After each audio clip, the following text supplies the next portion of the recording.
Hello mga ka-sweetheart, andito na po kami. Kahit sobrang sama ng panahon, nagpilit pa rin kaming makauwi lang ng Manila. Kaya nagpahatid na lang po kami sa Pinag-agan. Nag-tricycle na lang po kami papuntang Pinag-agan, and then eto na po, malapit na kami sa Balungay at ito na nga po yung Balungay para dumiretso na ng Panukulan. Grabe, ang lakas ng ulan. Kita naman ninyo sa pier ng Panukulan, ang lakas ng ulan at hindi makita yung mga bangkaw. Tapos ang lalaki pa ng mga alon. Waiting na lang po kami sa biyahe kasi wala pa po yung ferry na sasakyan namin, nasa biyahe pa.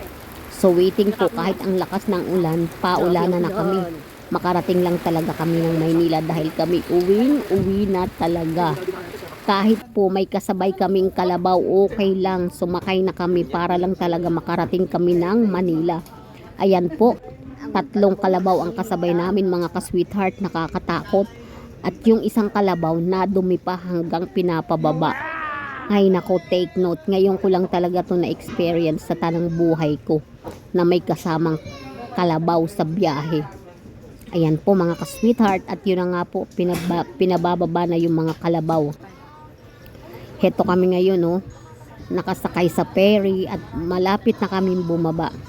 Pero pinauuna munang pababain yung kalabaw bago kami. Ganyan po pala pagpapababa ng kalabaw. Pinapatalon sa tubig tapos papalanguyin. Hindi sila pinadadaan doon sa hagdan.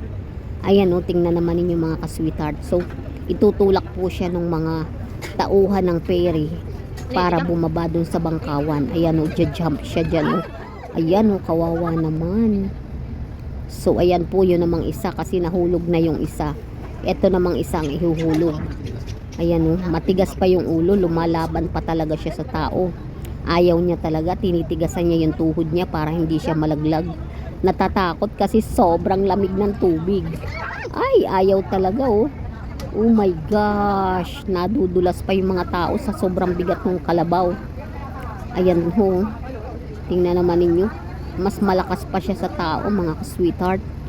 Ayan. Ay, ayan, nalaglag din.